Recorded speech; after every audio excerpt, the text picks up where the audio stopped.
Bonjour, bienvenue pour ce nouveau numéro de Rugby Magazine. Cela ne vous a pas échappé, le rugby vit une crise sans précédent. Perte de licenciés, que dire des résultats de l'équipe de France? Alors comment sortir du marasme? Quelles sont les solutions? Bernard Laporte est l'invité exceptionnel de cette édition. Rassurez-vous, on ne va pas faire que dans la morosité. Voici le sommaire. Le rugby français est-il en perdition? Bernard Laporte va devoir prendre des mesures fortes. Le président de la FFR est notre invité. Il a marqué 11 essais dans un même match, record absolu pour l'ancien ailier de Béziers Michel Fabre. C'est notre séquence vintage. Mais d'abord une bouffée d'oxygène direction Ax-les-Thermes pour la renaissance d'un club de rugby. Et oui, au milieu du marasme, il y a de l'espoir.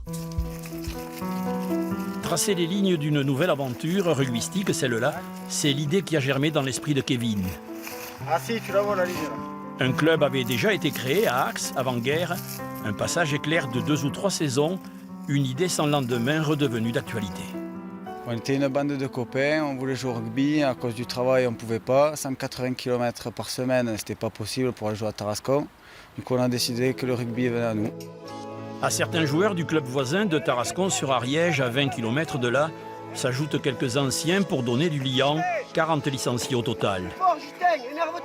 Pour finir, un staff expérimenté, prêt à relever le défi, voilà côté effectif. Allez, 4 derniers. On va essayer déjà de gagner quelques matchs à la maison pour essayer de se qualifier. Mais après, bon, l'objectif, c'est, voilà, la première année, c'est de voir comment ça se passe avec les garçons. C'est sur les installations du club de foot, aujourd'hui en sommeil, que le rugby des Vallées d'Ax a élu domicile. Pour gérer l'intendance, ils sont une dizaine à donner de leur temps, prêts à accueillir les 400 spectateurs présents pour le deuxième match à domicile des Marinés Noirs. Il faut beaucoup de bénévoles et beaucoup de courage pour monter une équipe comme a fait Kevin. Donc je pense que c'est quelque chose de bien et plus il y a de soutien et plus ils arriveront à avancer. Et puis c'est une fierté aussi d'être là et de les voir jouer, malgré que ça me met la boule au ventre parce que je ne joue plus avec eux. Une famille, c'est solidaire. C'est 22 bonhommes, plus ceux qui ne peuvent pas jouer. C'est-à-dire on est 42, 43 licences. Il y en a qui veulent nous voir perdre. Il y en a qui veulent qu'on arrête. Mais non, c'est hors de question. Hors de question. 15 heures, objectif gagné. Gagner pour garder le moral, pour montrer que le rugby peut exister, même loin de tout, qu'il ne craint pas les hivers à 800 mètres d'altitude. Gagner enfin pour fidéliser le public venu des villages voisins. C'est très bien pour la Haute-Vallée, vu sa dynamisme. On voit même la foule qu'il y a aujourd'hui pour le deuxième match à domicile. À l'issue de 80 minutes équilibrées, le rugby club des Vallées d'Ax s'impose 16-15 face à Roques-sur-Garonne. Souvent mise sous pression, l'équipe n'a jamais cédé. Et ici, au cœur des montagnes, c'est ce tempérament qui a plu. J'espère que ça va durer, qu'on va continuer cette saison et qu'on va envoyer encore et qu'on va prouver ça à la vallée et au village, faire honneur, quoi. Montrer que c'est un coin à rugby aussi, à Ax-les-Thermes, c'est le foot longtemps. Aujourd'hui, on va montrer qu'on est capable. Et si vous vous demandez à quel club voudrait s'identifier le RCVA dans l'avenir, il n'y a qu'à ouvrir grand les oreilles.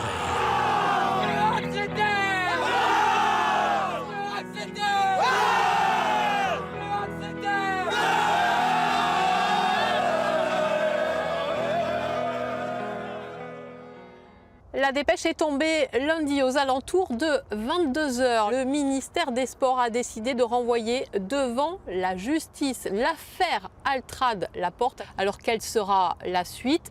Eh bien ça c'est une question qu'on posera plus tard à Bernard Laporte. Nous l'avons rencontré pour qu'il nous parle de l'équipe de France, de la morosité ambiante et des solutions à prendre. Bernard Laporte est l'invité de Rugby Magazine. Il a répondu aux questions de Marc Tamon. Bernard Laporte, bonjour. Bonjour. Merci d'être l'invité de Rugby Magazine. Bernard Laporte, d'abord, quel type de joueur vous étiez et comment vous débutez? Vous débutez, en fait, vous étiez un amateur de football au départ, c'est ça? Oui, j'étais un amateur de football. Je jouais beaucoup au football à l'école comme tout le monde, mais ma première licence, je l'ai prise au rugby. Je passais tous les jours devant le stade, donc c'est quand même plus facile. Et après, voilà, cette passion m'a pris. Et j'en suis vraiment fier parce que je fais partie de ceux qui disent que le rugby c'est l'école de la vie, c'est une certitude. Bernard Laporte, cette Coupe du Monde de moins de 20 ans organisée ici en Languedoc-Roussillon, c'est un magnifique cadeau pour les Catalans et les Languedociens. Oui, c'est un magnifique cadeau, il le mérite de toute façon, parce que c'est vrai que le rugby ici est le sport majeur, c'est une évidence, qu'on a besoin de consolider nos bases, parce qu'on a de moins en moins de licenciés, des jeunes qui se dispersent, d'autres sports émergents arrivent. Il faut faire attention, même dans des territoires où le rugby est fort. Tout le monde est inquiet justement. On dit que les gamins, ils n'ont plus le ballon dans les mains, que les stades sont fermés, qu'à l'école, ils ne touchent plus le ballon. C'est un immense chantier, le rugby français. C'est de notre faute, ça fait 30 ans qu'on ne fait rien. Donc on paie cash, l'immobilisme, le non-travail, c'est une évidence. Moi je le dis depuis que j'entends l'équipe de France, je dis attention, ça va pas. On a de plus en plus de joueurs étrangers qui arrivent, pourquoi? Parce qu'il n'y a pas de joueurs français. Il ne faut pas critiquer les entraîneurs de top 14. Donc maintenant il faut mettre des réformes en place qui vont favoriser d'abord l'éclosion de joueurs français dans les grands clubs. Donc limiter le nombre de joueurs étrangers, ça fait partie de notre programme, de mon programme. Et puis relancer la formation, on va embaucher 250 à 260 personnes sur tout le territoire français pour d'abord aller éduquer les éducateurs dans les écoles de rugby, que dans les écoles de rugby, et deuxièmement pénétrer le milieu scolaire. Ça sera leur véritable vocation. Alors justement, cette équipe de France de moins de 20 ans, elle sera peut-être les Bleus de 2023. Alors comment on fait? On travaille pour l'immédiat 2019, on travaille pour 2023. Ça aussi, c'est un problème. Non, d'abord, les joueurs, ils travaillent pour eux, ils ont envie de gagner la compétition. Mais le rugby français? Ah non, mais le rugby français, on travaille pour tout. On travaille et pour 2018, et pour 2019 au Japon, et pour 2023. L'équipe de France, elle doit gagner. Aujourd'hui, elle est dans la difficulté, c'est pas une bonne chose pour nous, pour la fédération, parce qu'on sait tellement l'effet miroir d'une équipe de France qui gagne, qu'il faut à nouveau, maintenant qu'elle retrouve le chemin de la victoire, et c'est indispensable si on veut promouvoir notre sport. Vous, le président, il faut prendre des décisions pour 2023 et puis pour l'immédiat. Oui, mais ça c'est notre rôle. Quand on est en charge, quand on a ces responsabilités-là, il faut les assumer. Donc il faut gérer le court terme et gérer le long terme, effectivement. Vous donnez du temps? Oui, je me donne du temps. J'ai demandé un rapport à Serge Simon. Je veux savoir ce qui se passe réellement, parce que c'est vrai que c'est toujours difficile de l'extérieur. C'est difficile à moi de questionner les gens, parce que je comprends que les gens n'aient pas envie de me parler, notamment les joueurs.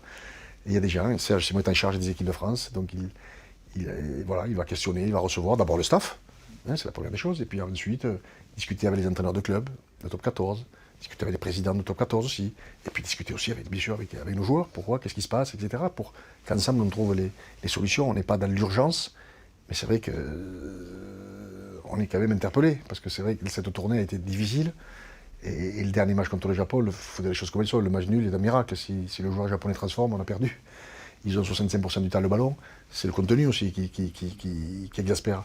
Mais voilà, mais c'est pas que la faute des sélectionneurs, j'entends dire ici et là, mais je le répète, c'est la résultante de 10-15 ans où on n'a rien fait. On s'est plus occupé de la formation, on a laissé les étrangers venir en nombre, et il ne faut pas s'étonner ensuite qu'on le paie cash. Merci Bernard Laporte. Merci à vous. Il a marqué 11 essais dans un même match, imaginez un peu, c'est un record évidemment absolu. Lui, c'est Michel Fabre, ailier emblématique de Béziers. C'est notre séquence rugby vintage. Michel Fabre qui a rencontré Didier Laguerre. Il est arrivé dans les rangs du Grand Béziers, encore junior, sur la pointe des pieds, lui, le petit ailier formé à Pézenas. De bons appuis, de la vitesse et l'art du crochet, comme ici face à Toulouse en 80, il ne lui restait qu'à soigner son intégration. Les anciens furent là pour ça. Henri Cabrol, encore des anciens qui étaient là, qui étaient près des jeunes, qui étaient là pour les aider, pour les orienter, pour leur apprendre sur le terrain. Et bon, j'ai été bien accepté par Henri et par les autres aussi. À lui seul, Michel Fabre cumule 6 titres de champion de France avec la SB de 77 à 84. 6 boucliers de Brennus, dont celui de 78 a de loin sa préférence. Estève, le ballon qui ressort pour Cabrol. Cabrol très loin. À Fabre. Remarquable. La finale de référence, c'est 78. Où bon, j'avais marqué un essai aussi. Et on avait fait un match plein, devant, derrière, ça avait été énorme. Richard avait de l'emprise sur l'équipe, il voyait que l'équipe de Montferrand baissait un peu le pied, c'est là qu'il a accéléré lui, et donc qui nous a permis de marquer autant d'essais.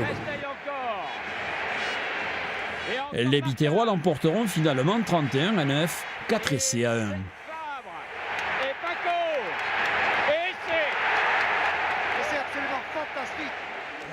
Mais les traces de son record le plus remarquable sont en vitrine, dans son établissement à Valras. Saison 79-80, l'AS Béziers domine Montchanin en phase de poule sur un score canon 100-0. Ce jour-là, Michel Fabre marque à lui seul 44 points, soit 11 essais. Oui, 11 essais lors d'un seul et même match. Moi, j'avais marqué 5 essais à la mi-temps et à l'initiative de Jacques Cantoni, il a réuni tout le monde dans la mi-temps. Il a dit bon, allez, maintenant tous les ballons vont partir sur Michel, à l'aile droite, et on lui donne tous les ballons. Et voilà, tout le monde a joué le jeu. Et bon, on rappelle que Claude Casamidjana, qui jouait ailier gauche, et il n'a pas touché un ballon de la partie. Et il a parlé toute l'après-midi avec le public et il regardait les joueurs filles dans les tribunes. Je te remets la médaille de la ville de Valras-Plage, que tu as bien mérité. Michel Fabre, aujourd'hui apprécié par ses proches, ce qui lui a d'ailleurs valu sous nos yeux la médaille de la ville de Valras. Une nouvelle ligne, un palmarès déjà fourni et ce record de 11 essais inscrit pour l'éternité.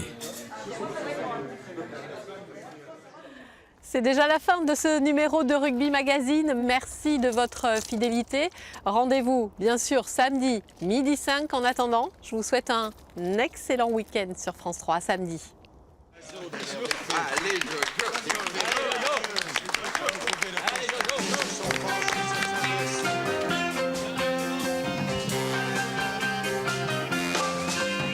Dans la vallée de l'Oklahoma, un coup de fusil fait mouche à toutes les fois. Mais attention, un jour tu finiras dans la poussière, les bras en croix.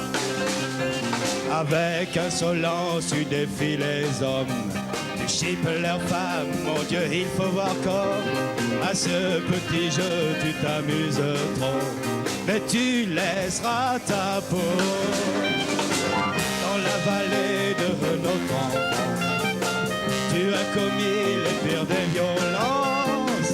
Fais attention, un jour tu finiras dans la poussière, les bras en croix. Adieu la vie, tant pis pour toi.